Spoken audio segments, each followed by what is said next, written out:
What's up, bitches? Let's talk about crime.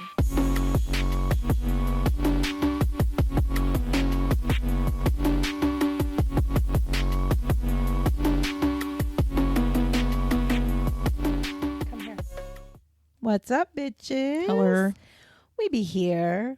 We be doing things like talking about true crime, or for just 1 second, talking about how sad. Yeah. It's so sad. So for those of you who have not been paying attention to the national news, there were three. I was saying that shit went national. Yeah, it's not just in our state now. There were 3 little girls who were picked up for a visitation by their dad, and they did not get returned. And they found all 3 girls deceased, and they're currently searching for the dad. Speculation is that the dad murdered the girls. Mm-hmm. And it's fucking awful. However, I am going to say one thing. How they were killed is sad too. Awful. However, I'm going to... I heard the details of it. I am going to say one thing. I'm not going to go into details because it's really sad. But one thing I am going to say is that what I have seen so far is that there was the whole reason why he had limited visitation and stuff was he had suffered from some mental health issues. He is a veteran, so that has something to do with it, as always, like literally. But the only thing that's like kind of strikes me is like, what the fuck happened? My guess is they're going to find him dead. I'm going to start off by saying this. I'm going to start off by saying I have a feeling they're going to find his body. I don't think they're going to find him alive. I think he killed himself. I do think he too. killed the girls and then killed himself. I do too. Now, what I am going to say though is this whole story is really sus because they found the girls kind of like down like an embankment near a campsite that he had actually been tracked to. His vehicle was still there. So he didn't leave by his own vehicle. And there were 2 bloody handprints on the truck. And the girls didn't have The girls were blood. not killed by anything that would have blood. So I'm sitting here thinking, is it one of those scenarios where he killed them and killed himself or tried to kill himself and ended up living and something happened? There is one little tiny part of me that I'm like, or did he not kill them and somebody else did? Because the bloody handprints. I just have a hard time believing that one though.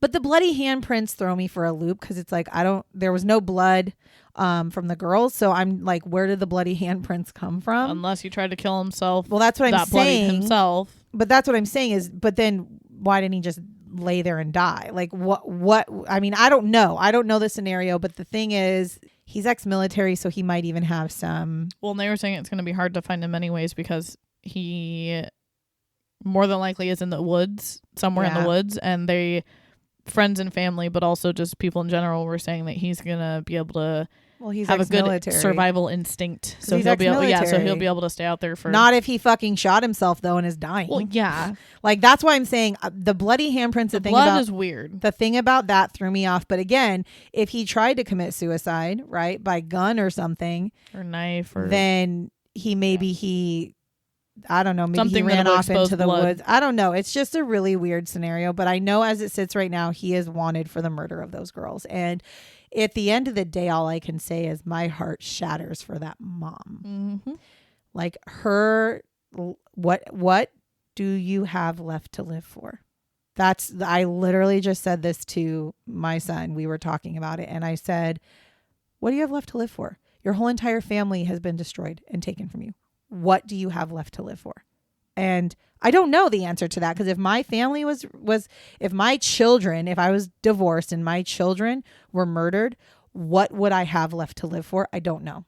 Not that I just live my life for my kids, but like, why do you want to keep living if that's your fucking reality? And I bet you she's probably thinking like in the thought process. I mean, at least I would if I were a mom in this situation. Like I would be guilt tripping myself in the sense of, he had very limited visitation because of, his mental health issues. Yeah, but they're court ordered. She had to give him the time. See, but that's where people like the public, or like on TikTok basically is where I saw it, where people are like, see, and this is the problem when it comes to... I swear Washington State is the worst when it comes to this.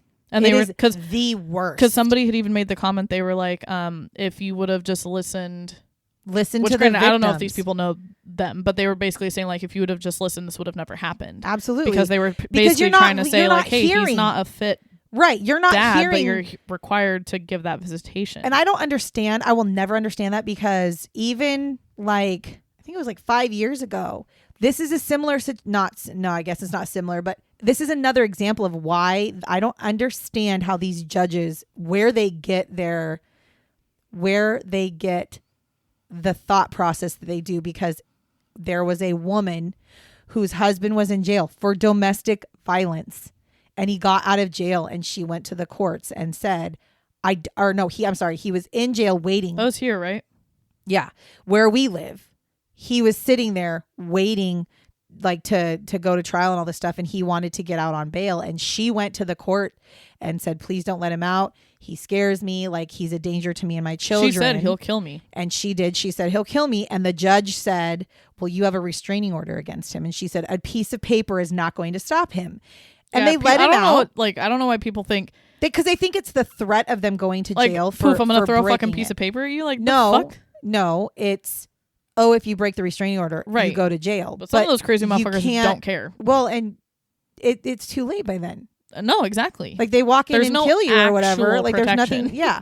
And so he let the guy out of jail, and the guy literally tracked her down to her children's school and shot and killed her in the car in front of her kids. Because they were waiting for school pickup. Because they were getting out of school. Yep. And it's like, you're shocked? You're fucking... And then he killed himself, of course. So he didn't even go to jail. So it's like, you're shocked? You're surprised that this happened? Like, I think every time a judge lets a domestic abuser out, they should fucking go to jail too. Mm-hmm. Because we like live in this weird society where we think that we're going to like, oh, well, they can get better. No, the fuck they can't. They haven't tried. And so it's like, what? I will never understand how it is that a judge does not listen to an abuse victim. I just don't get it, because you think that everybody's lying. To a rape victim. It's because they think that they're lying, and it's like, are you fucking playing with me right now?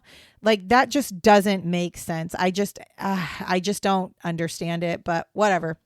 Anyways, that's the only thing that I was going to bring up, and then we can talk about what we'd be talking about today. This is not about a father who took his daughter. However, what we are talking about is the year 1993. In Petaluma, California, 12-year-old Polly Klaas is kidnapped and murdered, and Richard Allen Davis is held responsible. Now, I actually remember this case because I was 14 years old at this time. So, and this case became pretty well known. So, like, I actually remember this case. So first, we're going to tell you just a little bit about Polly, and then we'll move on to Richard. So Polly was born January 3rd, 1981 in San Francisco County, California. She was born to Mark and Eve. So Mark Klaas and Eve Nicole, and they actually were separated when she was 3 years old. So divorced.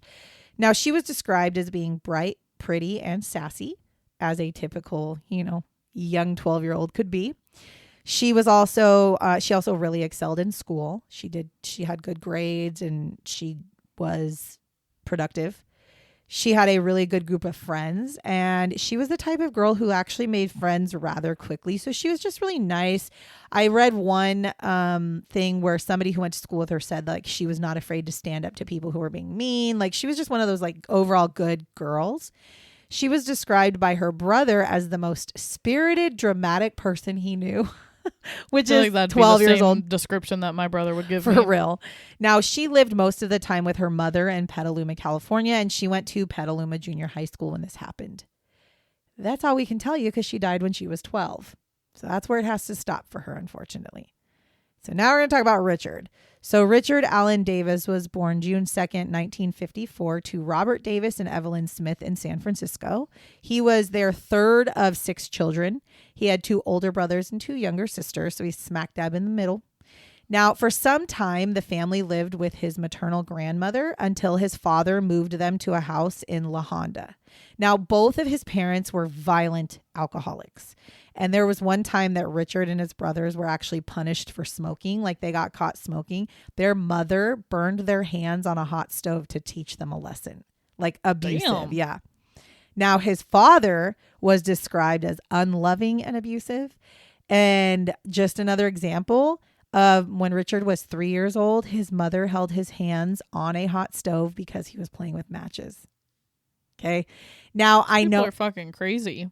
It made me think of, I will just side note real quick. When I was in high school, there was a kid I went to high school with who I didn't know at the time, but he had been adopted like as a young child, and he had gone into the foster care system. And as an adult, like after I graduated high school, we like would run into each other every once in a while. And he like all of a sudden like had all this shit, like fancy cars and all this stuff. And it was just really weird. And I found out that he had actually won a lawsuit against the state of Washington because he was in a foster care system when he was really young. And one of the foster parents held his feet on a stove and burned both of the bottoms of his feet when he was 2 years old. What the fuck? And as an adult, he ended up suing Washington State for not protecting him, and he won. Well, millions. I mean, rightfully so. Absolutely. So it does happen. And to me, I'm just like, who the fuck? Like, I don't even spank my children. I mean, you're an adult, so I would definitely not spank my children. But like, how do you hold your child's body over something hot? Like, no, sir. I don't even, and that, what the fuck? Anyways, when Richard is 9 years old, his parents separate because they were extremely violent towards each other as well. I'm not shocked. They were just violent all around. Now, the children all end up going and living with the mother and the maternal grandmother. So they all, like when the parents separate, they do that. But at age 11, the parents actually officially file for divorce. And during that time, the kids are actually asked, like, which parent would you like to live with? And Richard and his sisters chose to live with their father. And then his two brothers chose to live with the mother, which is interesting to me. Now, Robert, which is Richard's father, was a longshoreman. And oftentimes most times he did not take care of the kids because he was busy and basically self-involved. So he would shuffle. Shit, that's probably why you got your fucking freedom. That's probably why. You're right. That's probably why he chose to live with his dad. Now, he would shuffle the kids between different family members. He would also hire caretakers to take care of them. And then he would also have any woman that he was romantically involved with take care of them as well, which is so not healthy for these kids. They didn't have like a solid foundation. A solid maternal figure. No.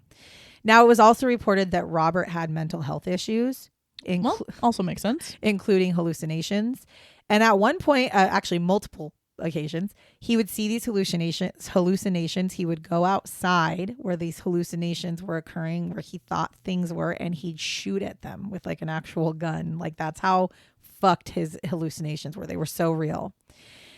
He also was extremely abusive, so much so that he broke Richard's jaw on one occasion. He pushed him through a wall in another occasion. And you wanted to live with him? And again, just overall shitty fucking parenting. Okay.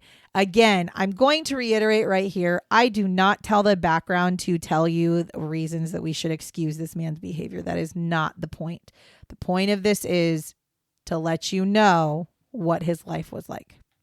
Now, at the age of 12, Richard has already been in some trouble. He was actually placed on probation for burglary and forgery. At the age of 14, one of Richard's sisters dies. She was 10 years old when she died, and she died of some sort of an illness. They don't go into detail what it was, but she passes away.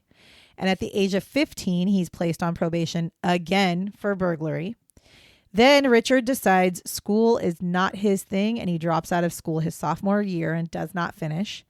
At the age of 17, Richard actually goes to court for motorcycle theft, and a judge gives him the choice. Okay, so you're guilty. You stole this motorcycle. So here's your choice. You're 17. You can either choose to go to the California Youth Authority facility, which is like juvenile detention, or you can go to the United States Army. Your choice. You pick. And Richard, okay. Yeah, I mean, to be honest with you, for that time, fair. And to be honest with you, if it was me, I'd pick the Army. Well, I would pick the Army. I'm not going to fucking juvie. They're so bullshit at juvie. So anyways, Richard chooses the Army. He's like, yeah, fuck it. I'll go to the Army. Now, he actually gets discharged from the Army 13 months later, and it's a general discharge because they basically considered that he spent 13 months in the Army. He's considered served his time. He's not required to stay there. I'm assuming that he was given the option, like, do you want to sign on to be in the Army for another 5 years, or do you want to leave? And he was like, I'm out. So he was just generally discharged. Nothing wrong with that. It was his time to leave.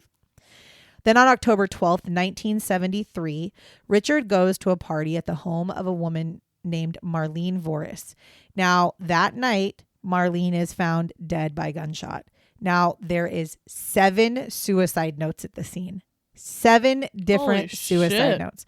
And I don't know if they mean like actual like 7 notes as in she wrote 7 notes, or if they found like 7 versions of notes or 7 little things around the thing, like what, Post-it or if it was notes like she wrote shit. It to 7 people. Or yeah, I don't know. It just said 7 notes were found. That's a lot though. So her death, of course, was ruled as a suicide. However, friends of Marlene's believe to this day that Richard actually killed her. Richard actually ends up telling a psychiatrist, though, later on in life that her death like actually hardcore affected him. Like he was upset by her death. And he said that after her death, he actually started to hear voices. And he said one of the voices he constantly heard was hers. And he said, and then there was other times where a different woman's voice would be telling him that she wanted to be assaulted, robbed, or raped. So not saying he didn't kill her, but what I'm saying is, since I don't know if he killed her, if I'm being honest. I don't know if he did either. And since, to be honest, there's just something to me that tells me, and I don't think it was him. Since his father suffered from hallucinations, my guess would be maybe schizophrenia type things, which is genetic, right? Which can be genetic, and a traumatic event can trigger schizophrenic episodes. And actually, if schizophrenia runs in your family and you've never heard voices or had hallucinations, a traumatic event can actually trigger schizophrenia to start. Yeah. And so there is a chance to me that he either witnessed her suicide, because he was there that night. So either he heard it, witnessed it, or he did it. But whatever it was really traumatic to him, and it could have triggered him to start having hallucinations. So therefore, I actually believe that he probably did hear voices after that. Now, a few weeks after the death of Marlene, Richard is actually arrested again. This is not for her. He's arrested for attempting to pawn property that he had stolen. He actually then confesses to a bunch of burglaries in La Honda, and he served 6 months in the county jail because he burglarized like all the time. On May 13th, 1974, he's arrested again for another burglary, and he is sentenced to serve a year.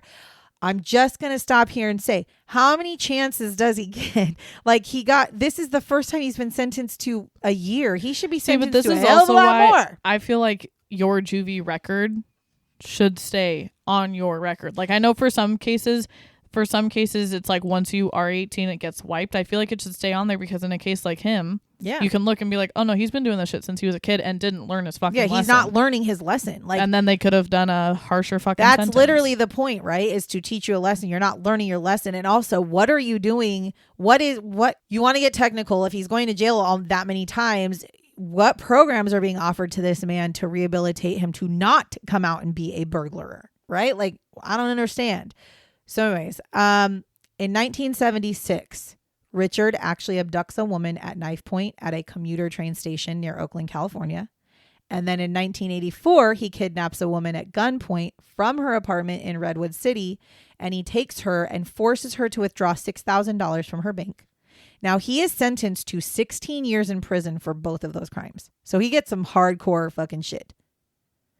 He is paroled a few months before he murders Polly. Now, so you figured he went to jail in 1984 and Polly's murder happened in 1993. So he was sentenced to 16 years, but he obviously got out in 9. Which again, for somebody who has so many prior incidences and run-ins with the law, he never ever should have been out of jail until 16 years was up, honestly. We're going to talk about the murder, but before we talk about it, I want to point out that Richard was diagnosed with a couple of disorders. So he was diagnosed with what is called avoidant personality disorder. This can actually be characterized as someone who has extreme shyness, an intense fear of rejection, and social inhibition. I want to make it clear that extreme shyness does not mean that you have avoidant personality disorder. I'm an extremely shy person. I'm a super big introvert. So it doesn't mean that it's a bad thing. It's just for him, that was one of his diagnoses. He was also diagnosed with antisocial personality disorder, which actually used to be referred to, which is no longer used as a sociopath. They don't really say sociopath anymore. They use antisocial personality disorder. And I like sociopath better. This can be characterized as someone who has a pattern of disregarding the rights of others and societal norms, and they can exhibit behaviors like manipulation, aggression, and reckless behaviors, and they lack remorse for their actions. Typically, serial killers in general, a lot of them are sociopaths because they can kill and not feel bad about it. That's part of that is one thing. It's not a precursor to a serial killer. However, most serial killers are sociopaths. They just don't fucking have the emotional wherewithal to give a shit that they're murdering people, which is why serial killers can be it's so sometimes scary to see them.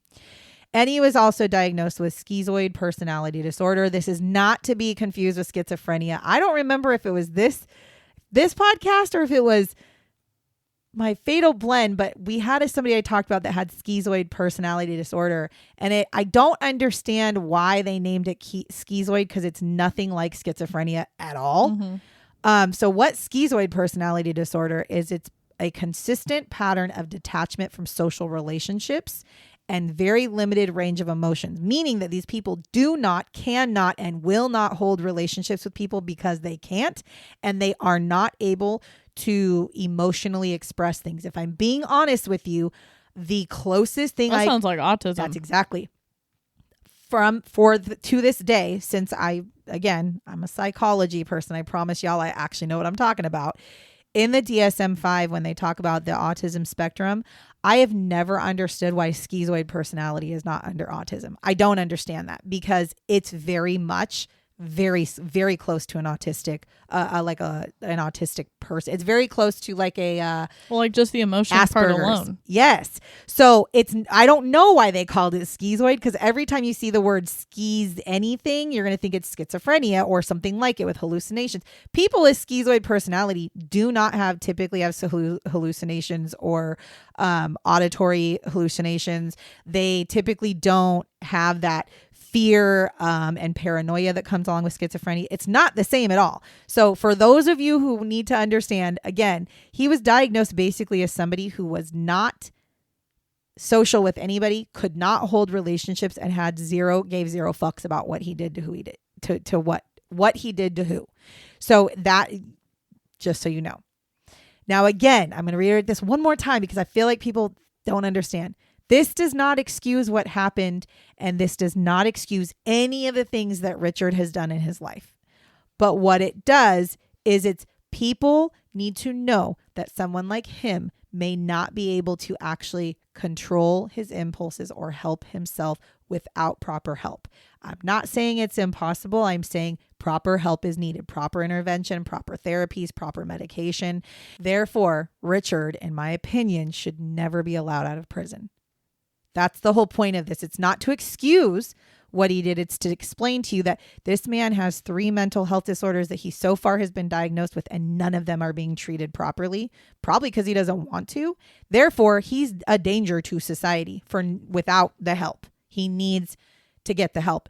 But again, he needs to serve time for the crime that he committed, but he should never, ever see the light of day, in my honest opinion. And I know some people are probably like, but he has a mental health. I don't use mental health as an excuse. I don't use it as an excuse. That's the difference between excusing and explaining. When you look at somebody and say, well, but he has these mental health issues, so he shouldn't be in trouble. That's an excuse. But when you say, hey, he has these mental health issues, he still needs to serve time for what he did. However, let's take into consideration the fact that some of his actions may have been avoided had he been under proper care. Let's see what we can do in the future to change this outcome for him. That's the difference. There is no excuse for this guy. So on October 1st, 1993, Polly is having a sleepover at her mom's house with her friends. And around 10:30 p.m., Richard actually enters into Polly's bedroom. He's carrying a knife. Now, he tells the girls that he is not there to hurt them. He just wants money. Now, this is, again, 3 12-year-old girls in Polly's bedroom, and Polly's mom was already asleep in her bedroom. Mm-hmm. Now he threatens to slit their throats if they did not do what he asked. He ties up Polly's friends, puts pillowcases over their heads, tells them to count to 1,000, and then he proceeds to take Polly and tells the girls that he's taking her so that he can collect valuables, so he can collect money basically for ransom. Now, after he leaves, good on the girls. They did not fucking wait. After he leaves, they're able to free themselves from being tied up and immediately run to Polly's mom's room, wake up Polly's mom and let her know like some guy came in with a knife. He took Polly. We have no idea where he is. Within 30 minutes of the kidnapping, the police are called. That's how quickly this whole thing happened. And there's already an APB that's put out. The APB is put out with the suspect's information. So they were able to give like a description of the guy maybe, you know, and so they put out a description, but they put it out over what is called Channel 1 of the APB system, which is just for the Sonoma County Sheriff's Channel. There was another one that was Channel 3, which is for all of Sonoma County cops. So they put the APB out over the Sheriff Channel, not the cop channel. So basically, the only people who got this information were the sheriffs of these departments. All of them. Yes, and this is like 10:30 at night. So like none of the normal cops that are driving around 10:30 at night heard about this APB thing. Less than 2 hours after the abduction, Richard actually ends up driving his car into a ditch like on private property. He like goes off the road, ends up in a ditch, and this person sees it. They're like, this is fucking weird. So they end up calling the cops. And the cops show up, they interview him, they talk to him, and they help tow his car out of the ditch. And after they get his car out of the ditch, they search his car. Because the APB had only been put out on the Sheriff's Channel, the police that came and showed up did not know that Polly had been kidnapped, did not have his description, did not question what, where, when. They didn't have the information to question it, right? So they search his car. They don't really find anything. They did find like open cans of alcohol, so they made him pour them out, and then they let him go.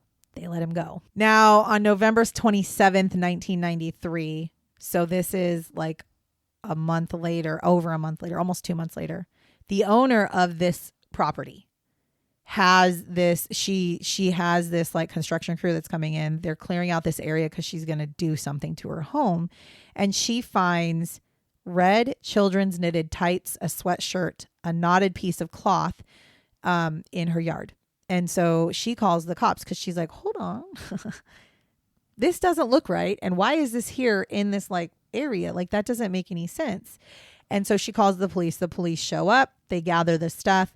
They actually end up finding out later that the knotted piece of white cloth actually matched the same cloth that was used to tie up Polly's friends. Okay. So and the knitted tights and stuff, they were able to verify that those were all Polly's. And so they now knew that Polly's stuff was there. Now on November 30th of 1993, Richard is arrested. And why is he arrested? Because they go to this home, they do the thing, and they're like, hold the fuck on. That guy was here. There was a guy that was here. His car was here. Now, these pieces of clothing were not found where the car was in the ditch, but it's just kind of strange. And so they start looking at who the guy was that got pulled over, and they realize he matches this description of Polly, because now by this point, it's national news that Polly's missing. And so they're like, well, that's weird. So they immediately go to Richard and they arrest him. And they tell him, like, we're arresting you because we have suspicions that you might have been the one who kidnapped Polly. We found her clothing happens to be at the same house that you crashed into on the night that she disappeared, blah, blah, blah. So they continue to interview him, but he's held in prison. He's held in jail during this time. They're investigating. They continue to talk to him. And he does actually eventually end up admitting that he kills Polly.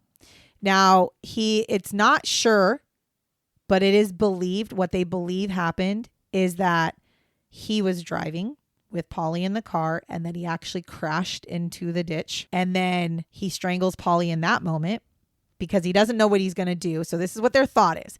He crashes in the ditch. He ends up strangling Polly because in his mind, he's like, shit, somebody's going to see my car. I can't be caught with this girl. So he kills her. He brings her into the thick brush that's like away from the car. It's like kind of up a hill or something like that was the description I kind of got.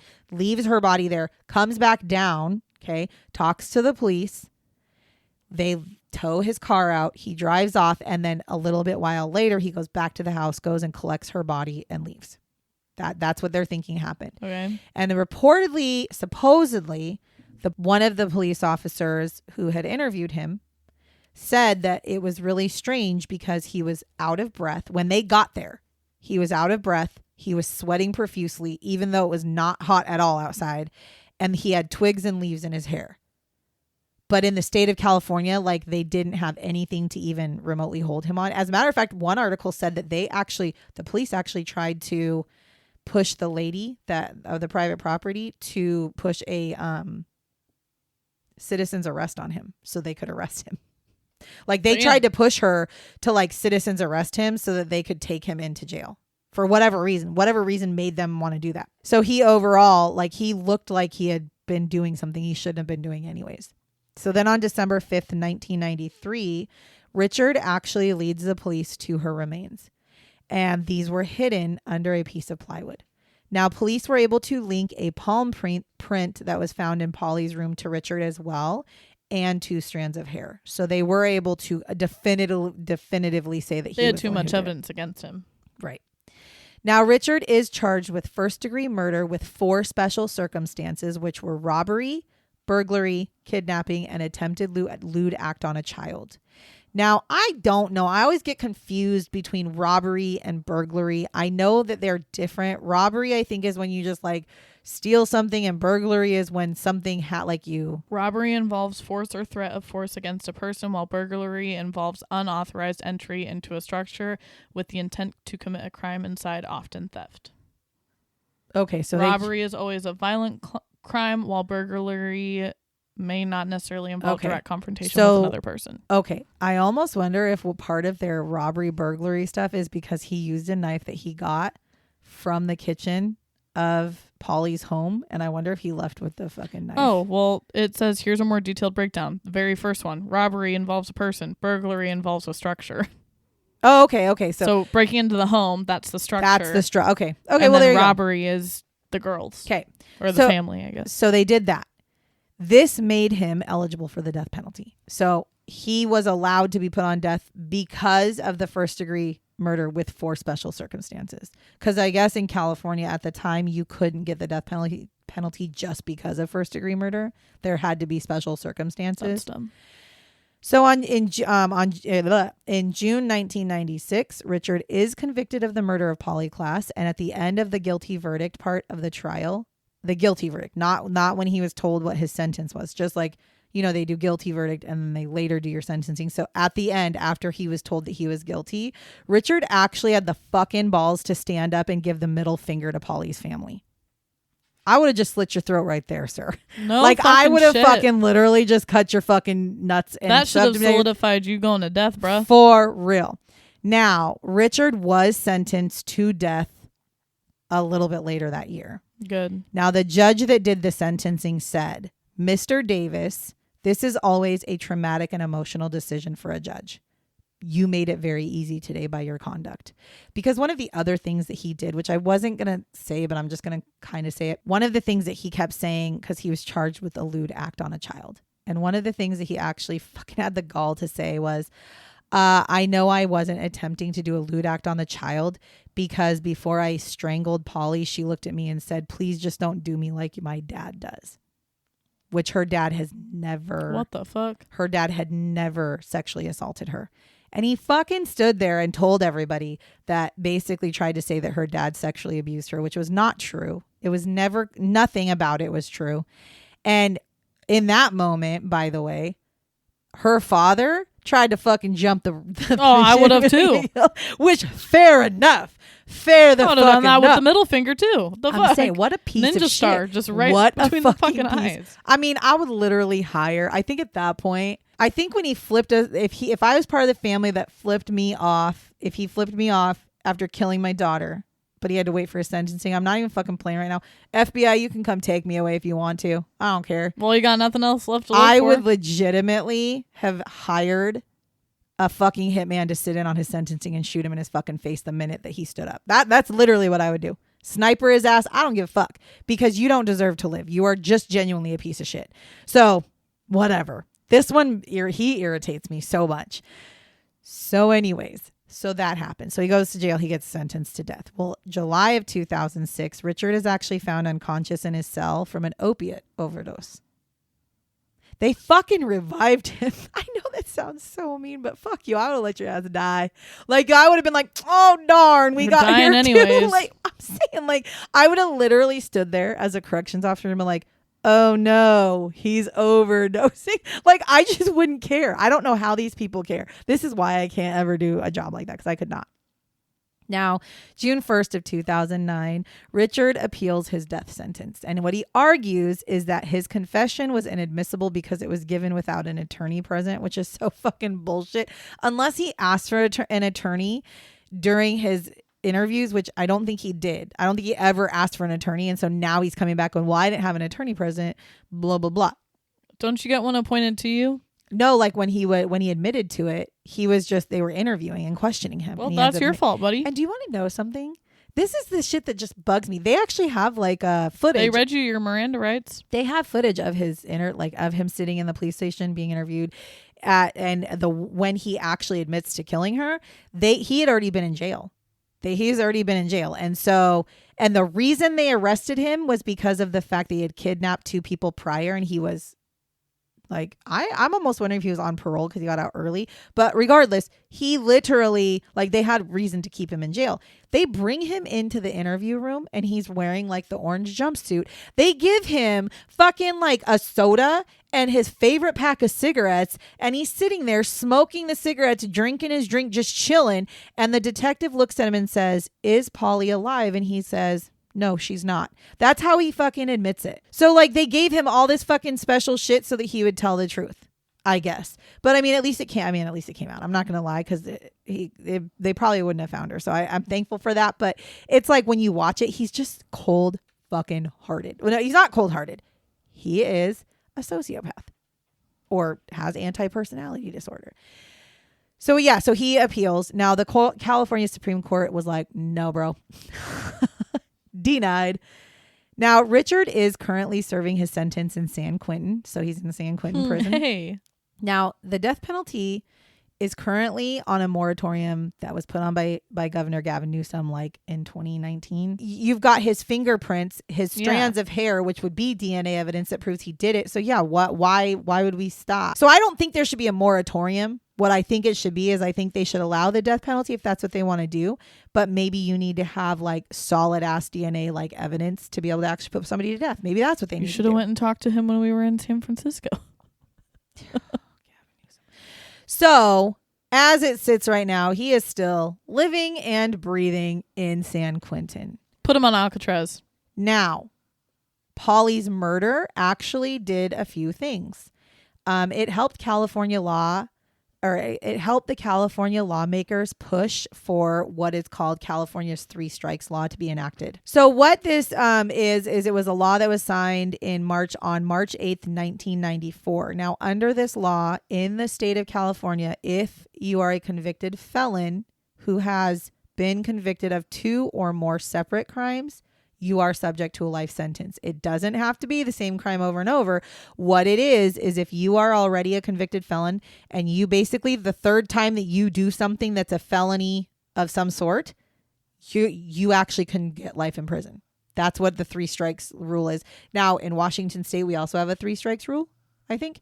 But for the 3 strikes rule in Washington, at least to my knowledge, the last I knew of it, is you have to have committed the same type of felony 3 times. If you, on the 3rd time, you can actually, it's like mandatory life sentence. So it's kind of the same situation. But Polly's murder, it helped push that through because they basically said this man was in and out of jail since the age of fucking 12. And he was doing burglary after burglary after burglary. And then he kidnapped twice. He never should have been allowed back out because look what he did. So because, and it was again, only a matter of time. Exactly. Unfortunately. Exactly. Now because they didn't keep him locked up. Exactly. Now there was also I hope I'm saying their last name right. Klaas. Klaas. I'm just going to say. Klaas. Foundation, and it was created by her parents. Now, this foundation actually helped to fingerprint and photograph over 1 million children, and it advocated for new laws to protect children. It helped 1,500 families search with the missing persons. It conducted over 500 searches, and they trained more than 1,600 professionals. Now, unfortunately, the foundation closed its doors December 31st, 2024. So they were open for 30 years, but they ended up closing the doors because, again, her parents were the ones who ran the foundation. However, there's another foundation that also was opened because of her, and it's the Polly Klaas Foundation. And this was created also in 1993. And her parents actually have no affiliation to this foundation. It was the community that came together and did this. And what they do is they dedicate their time to helping protect children. They recover missing children, and they keep pushing public policies that will help protect children. This foundation has actually helped over 10,000 families with their missing children. It doesn't mean that they've found them, but what it means is that they have helped them either by actively searching for them, by connecting them with some ways. Sometimes they find them. They focus on that. Now, as always, I will put the link to the Polly Klaas Foundation down in the very top of our show notes. And honestly, if you have a chance, check it out and see if there's any way you can help. There's ways that you can volunteer. You can also donate money, and then check them out and see what it is that they do, because it's pretty fucking amazing. I'm not going to lie. Now, they also have a theater, a local theater in Petaluma, and it's called the Petaluma Polly Klaas Community Theater because Polly was really into theater and the arts. So they have renamed that for her as well. Again, this is another story that has the best possible ending to a horrific situation. These parents and this community took this terrible scenario and turned it into something that is going to be helpful, right? And just for a sidebar, Petaluma today, as of 2023, because that's the closest I could get, has 58,800 people in it. But in 1993, there was about 45,000 people who lived there. So it's not like a really big city. And 45,000 sounds like a lot, but it's really not. It's really not. Sierra went to school in a city that was really small like that. And it's not like so small town that everybody knows each other. I think my fucking town had less people than that. It was like 30. You had like 38. Mm-hmm. It was but my point is it's small enough that something like this would rock the whole entire area. It really brings a community together. Exactly. It can either make or break a community, and this scenario made the community. They it's not like if together. You lived in Seattle where you've got so many fucking people. Right. So basically, a relatively small community that not only did the Klaas family, but the whole ass community pushed to make a change for children's safety because of this one incident in their local area. They push for nationwide changes, and they're doing it. They help so many people, and it is unfortunate that things like Polly being murdered had to happen for this, but it's one of those things where I almost feel like her family was like, I'm not going to let her die in vain. We're not going to let her death be the thing. We're not going to let him win. We're just not. So as it sits now, last I had seen, actually in 2024, Richard was actually trying to get them to overturn his sentence again because of the moratorium. And he was saying, and he kept saying, like, I shouldn't, the moratorium's in place. You might as well just give me a life sentence. As far as I've seen, there has not been anything that commutes him to a life sentence. There was one judge who was literally like, I got to think about this. And I'm like, what the fuck is there to think about? This man does not deserve. Because here's why. And here's why it's important. For those of you who are like, who cares if there's a moratorium, he's not going to die. You're right. He's not. If there's a moratorium, it's where he gets to spend his time. If he gets taken, if the death penalty is commuted to a life sentence, he is pulled off death row and he is living, probably not in Gen Pop because he killed a child, but he would be living in a different area of San Quentin. He deserves to suffer. For those of you who put his ass in Gen Pop. For those of you who do not know what it's like to sit on death row, because I'm an expert because I've been there. No, the fuck I haven't. I just know what I've read. I've heard San Quentin's pretty bad too. Pretty much all death row. When you're on death row, you are in your cell. All death row, but I'm saying I've heard San Quentin is also pretty San Quentin's bad. just nasty. It's just fucking gross. It's old. It's an old ass fucking. I mean, it's been around since before Alcatraz. It's old and dingy and disgusting. But then you deserve to rot. The death row, they have to stay in jail for 23 hours out of 24 hours a day. So he gets 1 hour out of the cell. So he deserves that.